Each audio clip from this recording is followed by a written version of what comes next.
Okay, let's get into it. So the first thing we're going to talk about tonight is what is programming. When we talk about programming, programming is kind of like we've talked about this analogy where code is a lot like maybe like a recipe, or maybe like we've talked about like having HTML as your body, your skeleton, right, and your CSS as your flesh, the sort of style and look, the thing that builds out a frame, and then JavaScript being the brain. And what that means is that JavaScript allows us to have the web page react and interact with a user, do things when we click on buttons. It allows us to have events happen, have actions happen. And so the programming is really figuring out what those actions should be, when they should be, what order, what kinds of data, what kinds of information should be created and passed around and developed in those. It's kind of like, if we think about writing code as sort of like writing recipes, like you want a cake, right? You would have maybe your ingredients, your basic ingredients, maybe that'd be your HTML, maybe the types of frosting that you would use, all the different colors that you would use, the styling, the plating, right? That would be your CSS. And then the actual the actual chemistry of the cake being in the oven, the actual instructions of the cake going from ingredients to cake, that can be thought of as like JavaScript. So what I'm getting at here is that programming is like figuring out how to take ingredients or how to take HTML, CSS, and data and put it together and create some sort of action or create behavior that a user can interact with. Programming is concerned with transforming input into output. So if we think about our cake example, right, the input is these kind of ingredients, and the output is the actual cake. It involves logical analysis and decision making.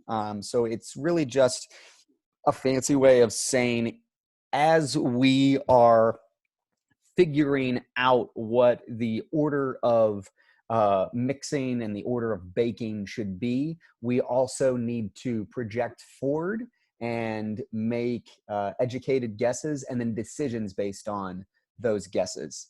It involves completing tasks at scale, and scale is a fancy way that programmers talk about supporting 1 million users using your app versus like 2,000 users. There's resources online like servers or databases and things like that. There are physical resources that are used when supporting these apps, and programming in such a way that you're not dependent on any specific resources. You can multiply and build out easily. We're not going to cover scale in this class, but I thought it would be helpful to just sort of explain it and give you a sense of it there.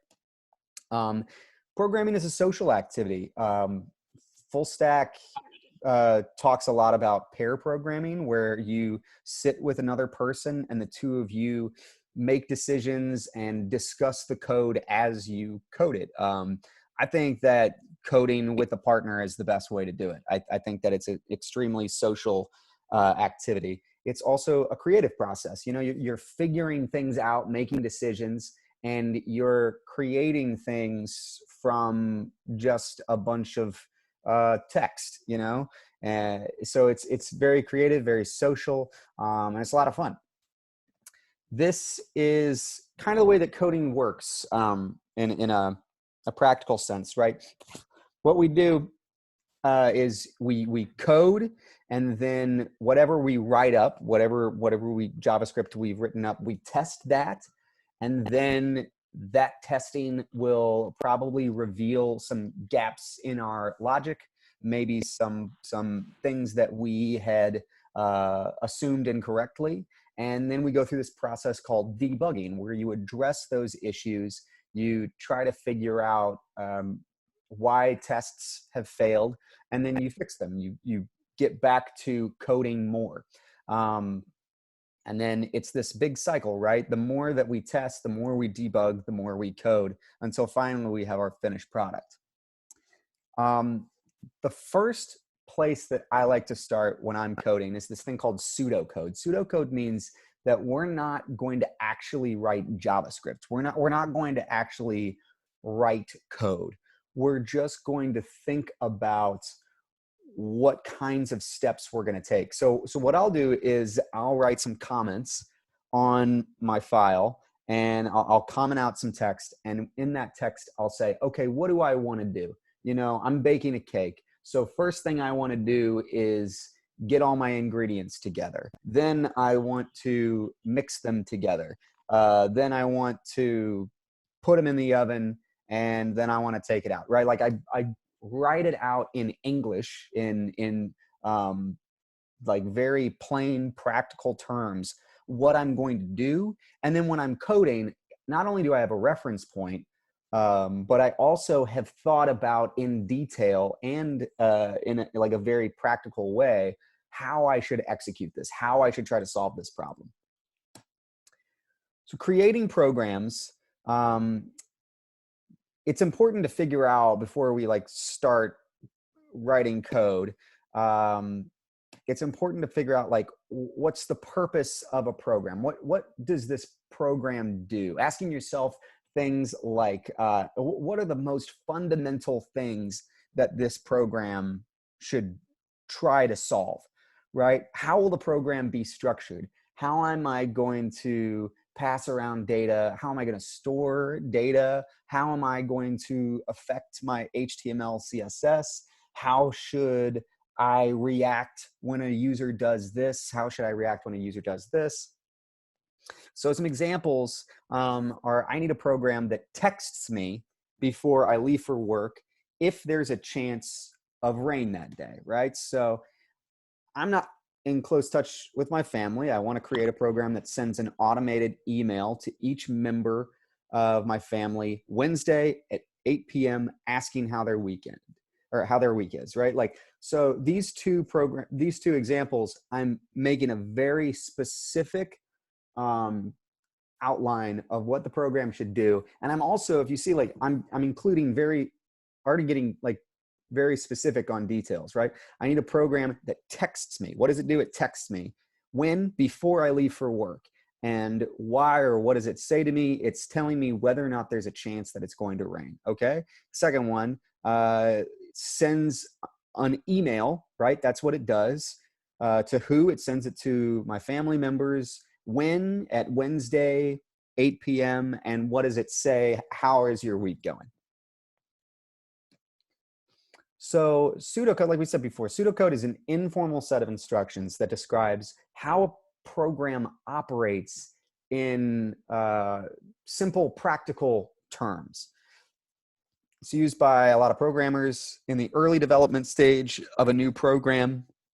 And we can look at some examples here with this make a coffee robot. So we have this example where I've built out a robot, and what this robot does is it makes me coffee, right?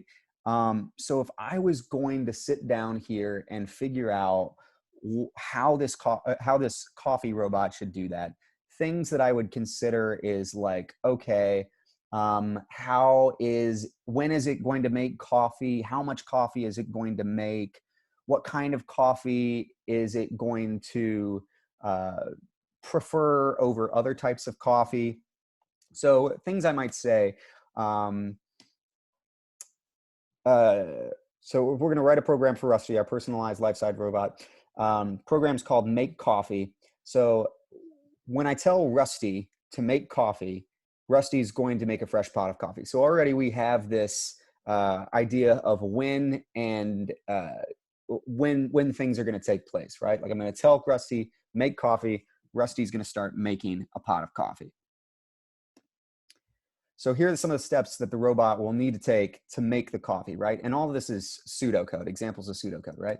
So first, I know that he's going to have to locate the coffee maker, fill the coffee pot with water, pour water from the coffee pot into the coffee maker. See, we got to be super specific because Rusty is going to do specifically what we're going to tell him to do and no more and no less. So as you'll see, as you start coding, there are sometimes assumptions you make. It's like, okay, well, if I do this, this will happen. And then you'll realize, like, okay, wait, that's right. I forgot this step in here.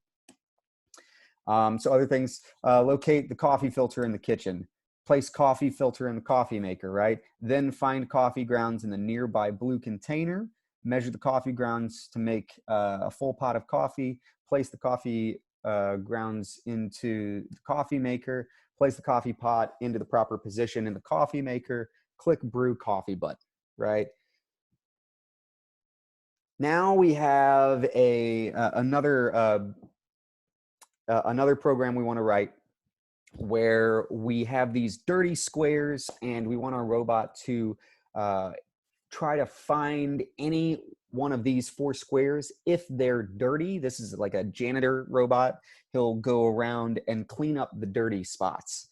So when writing pseudocode, what we could say is, okay, first thing, clean the current square, right? Like your easiest thing to do here is if your square is dirty, clean the current square. Then figure out where you're going to move next, right? Okay, so look at possible moves. In the previous slide, we can see this robot can move up or over, right? Up or over. So figure out which way you can move, either like up and to the right, or if you're on the other side of the square, like left and down, right? So what are your possible moves? Figure out if one of those moves leads to a dirty area. So if it does, then move there and then go back to step 1, right? Go to a square and then go to step 1, clean current square. And then if there's more than one option, you pick up random. So like we have this way of talking about, like, in just very practical terms, ways to solve problems. So here we go. We'll go through the animations, right? So first thing we're going to do is clean the current square. Then the second thing we're going to do is figure out where we can go, check possible moves. You can go up 1 square, you can go up 2 squares. So we have 2 dirty squares. So we're just going to pick one. We move to a new area. We clean that square, right? We go back to step 1, clean that square. And now we're going to figure out what are our possible moves. Okay, we got a dirty square over here. So we go over to that square and we go back to step 1, we clean. And then we figure out last step, okay, where can I move that's dirty? I can move down. This is the last square that's not clean. So I go to that square and I clean it. If you don't have any moves, that's it, you're done. So like, I know that this is a lot, like these aren't really the problems that we're going to try to be solving in this class, but it just gives you more than anything, a sense of when you're going through a problem in some of these exercises, or if you continue to code after this, best way to approach it is to just stop and say, okay, let me figure out, what does my program need to do? What do I need to do first?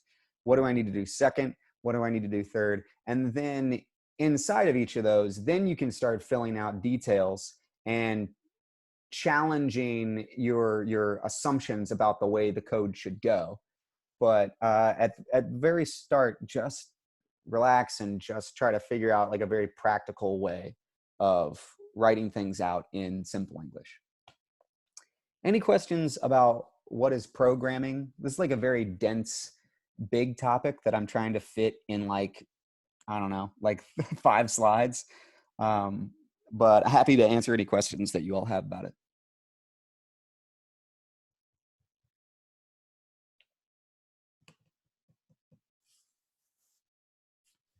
Okay, cool. Let's get into JavaScript, the brain, JavaScript. So here's what we're going to learn. We're going to learn the different kinds of data that JavaScript can manipulate. We're going to learn how to store data and use it for later. We're going to talk about how to make decisions based on certain conditions. And we're going to figure out how to organize code in detail into meaningful units. So, brief history of JavaScript. JavaScript was created by this guy named Brendan Eich for Netscape in the 90s.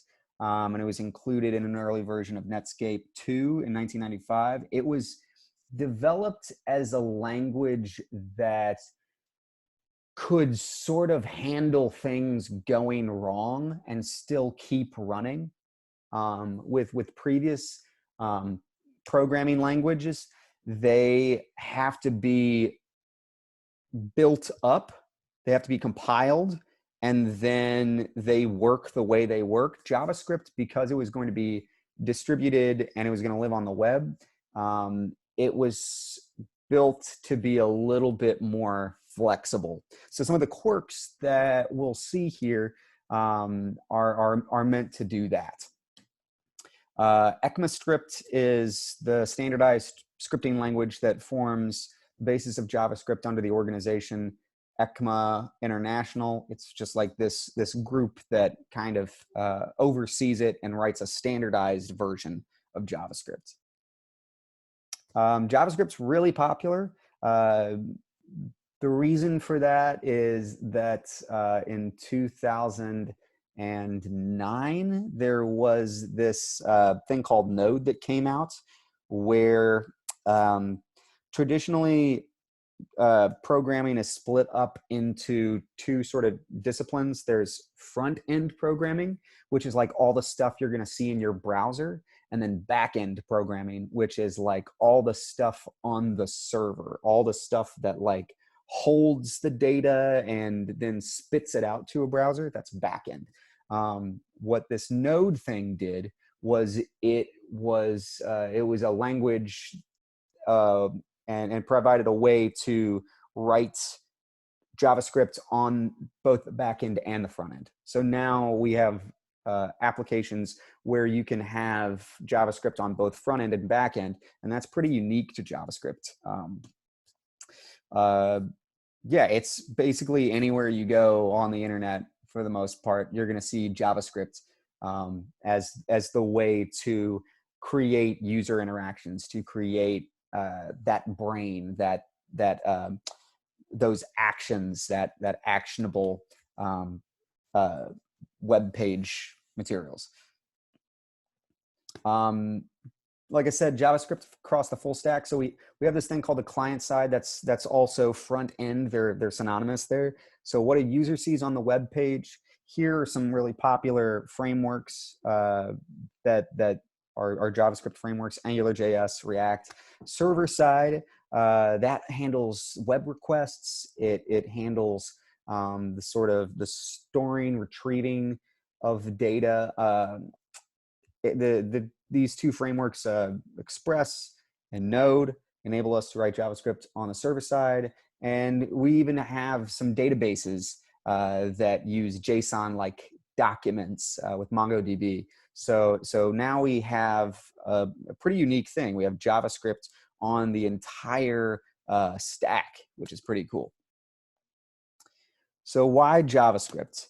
The future of web development is moving towards these things, these responsive and dynamic single page applications running in the browser. A single page application just means that like you don't have to go to different web pages. Like you don't have to go to a different URL in order to bring up like another bit of information, right? Like if you think about like your banking app, maybe like you're not going to have to go to your accounts page and then your statement page and then I don't know, your transactions page, right? Like it's all going to be sort of under one page, and you're going to click things and load different pieces of information into it. And JavaScript is the thing that enables us to do that. Apps such as Gmail, Asana, Trello, Facebook, and Google Maps. Great for beginners. JavaScript is used across the full stack. You don't have to like learn a bunch of different languages in order to start building out an entire app. So it's a great way to start out. It makes the barrier to entry for writing a program a lot shorter. Any questions on all of that before we jump into data types?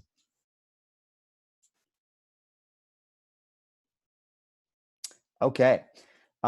So the first thing to understand with JavaScript is that there are these things called variables and values. Variables are ways that we can store values in a program, in our code, and then reference them later by a specific name, right? So a good way to think of it, right? We have num of states. We want to hold a value inside of this variable, inside of this, like, I don't know, I like to think of it like a box. Like you can have a box and put a value in it and then move it around your code, and that 50, that value, will stay safe inside it. And you can also change out what's in your box. You can change the value of a variable. But here are examples. We have num states, which is 50. So num of states is equal to 50. We have name, George. So name is now equal to George. And we have answer, which is equal to false. So values are data types that have a specific purpose or intrinsic behavior. A variable is like an identifier or a label for that value. So like on the top one, we have a number, and then we have like an identifier, a label, a way of storing 50. Variables cannot contain spaces. They must begin with a letter, an underscore, or a dollar sign. Traditionally, you just do letters. You just make them all letters. They can only contain numbers, underscores, letters, or dollar signs. And they are case sensitive. So num of states with that first N there, undercase, is different from a variable that has a capital N, num of states. They would be two different variables. And they can't be reserved keywords. So like here, that var, V-A-R, that is a reserved keyword. So you can't have a variable named var. They can be created with either let or var keywords. Yeah, either is acceptable for this class. There are different data types. So when we want to write like words, we have these things called strings. The way that you write a string is you do quotation marks and then whatever your word is inside of that string. We have numbers, which are numbers. We have a Boolean value, which is either true or false. So Booleans can only have one of two values. They can either be true or they can be false. We have this value called undefined, which is specific to JavaScript, which means like there is, this thing has never been defined. This thing has no value because a value was never given to it. And then we have this value, or this data type null, which means like someone specifically said that this variable should have no value.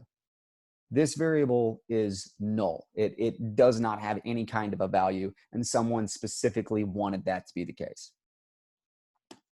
So these are on the left what we call primitive data types. They are like basic.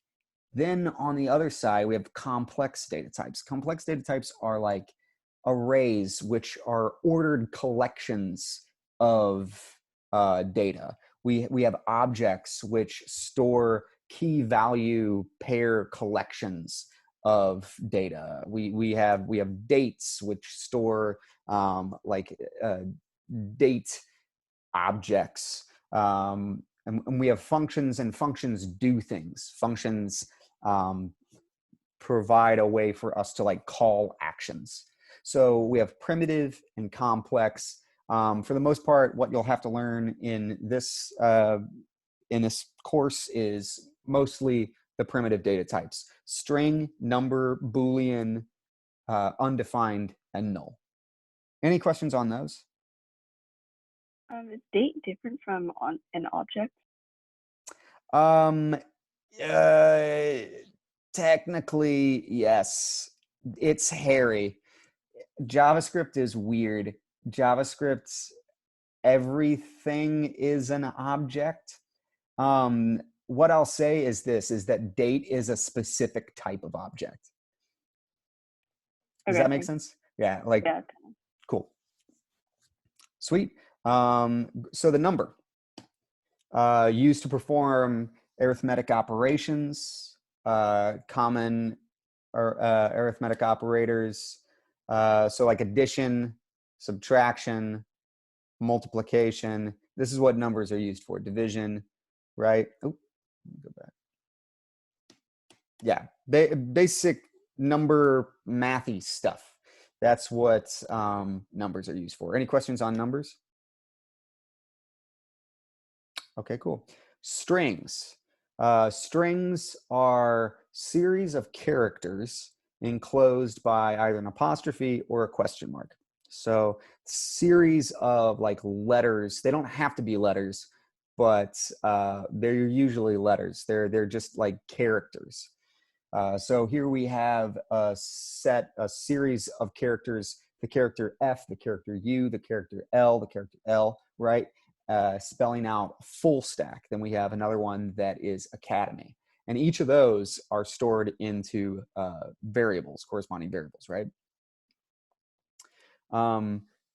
Here are some common things we perform on strings. One is concatenation. Concatenation combines or adds strings together.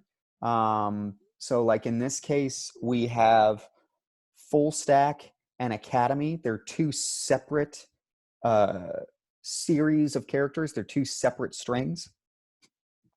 And I can put that plus symbol in between them, and I perform what is called concatenation. I bring them together so that instead of full stack and academy, now we have one thing, which is full stack academy. We have one string that is taking two strings and concatenating them together. Another common string thing is whatever your string is, dot length, like full stack dot length. What that is returns the number of characters in the string, including 0 for an empty string, right? So full stack has 9 letters in it. It has 9 characters. So if I say full stack dot length, what happens is I get back the number of characters in that string. Any questions on strings?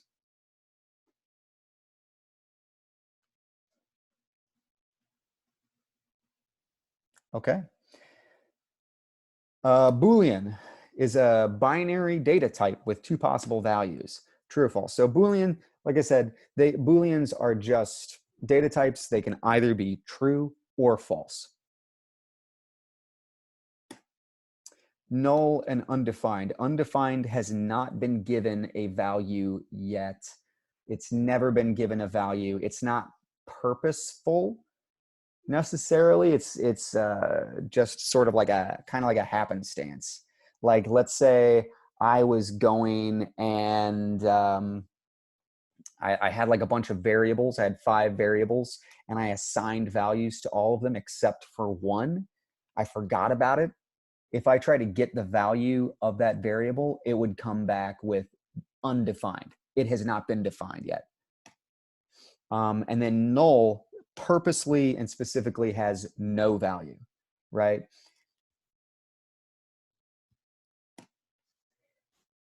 So like we won't get too thick into these two, but it's important to not confuse them. That they are different. They have a different purpose. Any questions over null and undefined?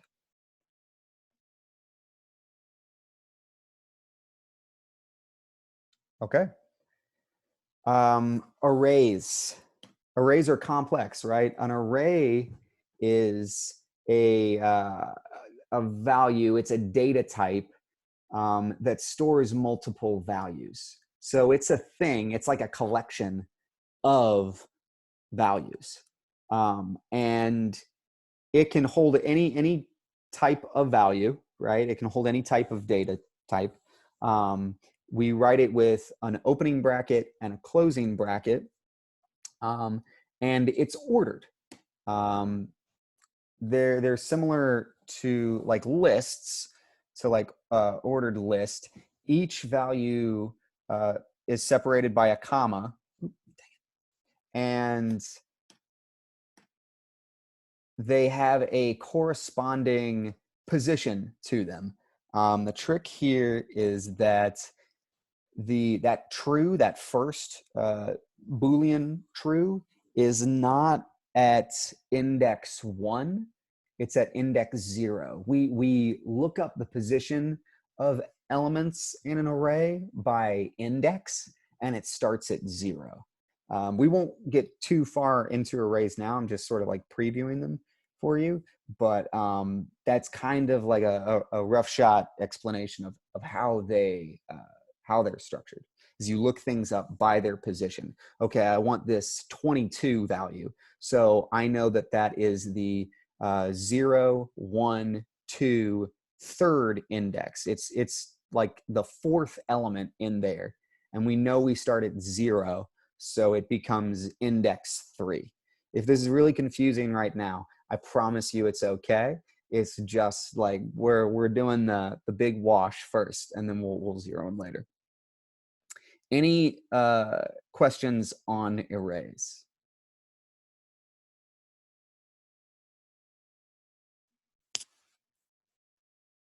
Okay.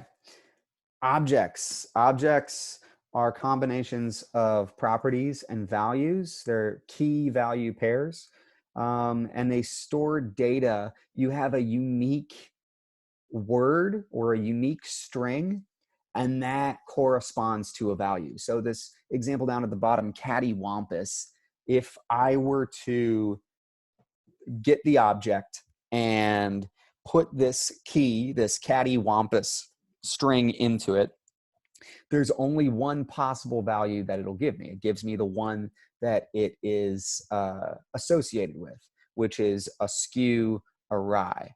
An object similar to like a dictionary, kind of, where you have like the property, and that represents a word, and then it has a value that represents its definition. So if I have a dictionary and I'm like, I want to know what the definition of aardvark is, I can open up the dictionary, look for aardvark, and then the value, its definition, will be what I get back. You can think about objects as like groups of keys. Once you have a key, you'll be able to access its associated value. Any questions on objects? Like for this example, like cattywampus, is it you have to have both askew and Ari to lead to a cattywampus, or is it or?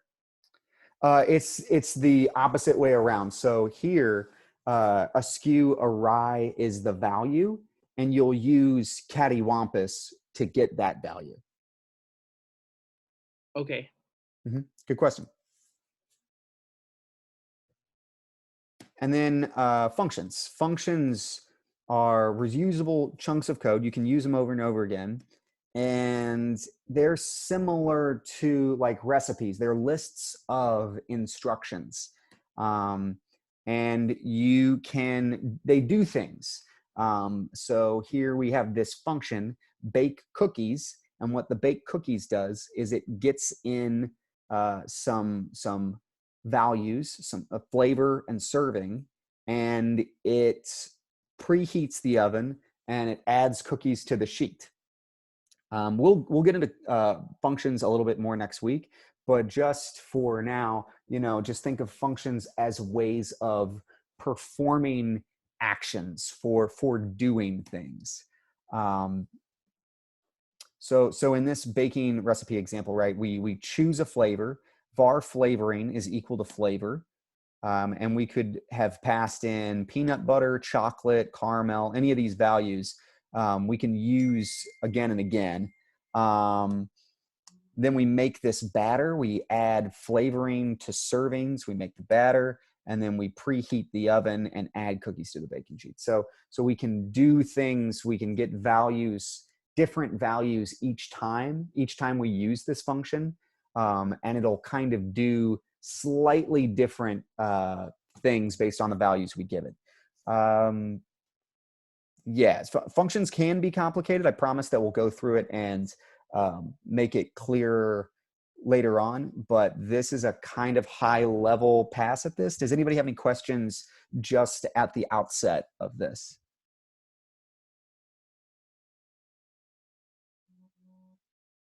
Okay.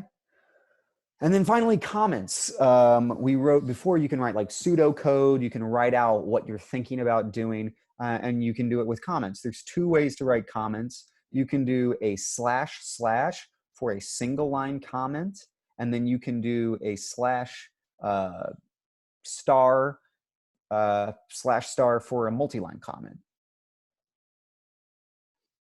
And then the final thing that we'll talk about here at the bottom, does everybody see console.log full stack? What console log does is it prints out the value that you pass into it. So that full stack string, console.log will print that out to the screen. So it can be very useful. A lot of times the result of our JavaScript will be printing things out to the screen, and you can do that with console.log.